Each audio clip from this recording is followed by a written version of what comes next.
около 19 часов 40 минут напротив дома 43 на улице Октябрьская в селе Завьялово Удмуртской Республики 15-летний водитель питбайка при выезде на неравнозначный перекресток дорог со второстепенной совершил столкновение с автомобилем ВАЗ-2110 под управлением 27-летнего молодого человека.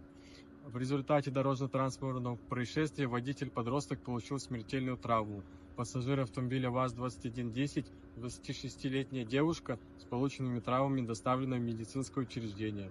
На месте дорожной аварии работают оперативные службы, причины и обстоятельства происшествия уточняются. Двигался со стороны Калинина на перекрестке Калинина-Октябрьская. При проезде перекрестка в меня въехал мотоциклист в дверь пассажирскую. При осмотре ДТП молодой человек уже был синий. То есть пульса уже свидетели сказали, что нет. Это в первые секунды ДТП.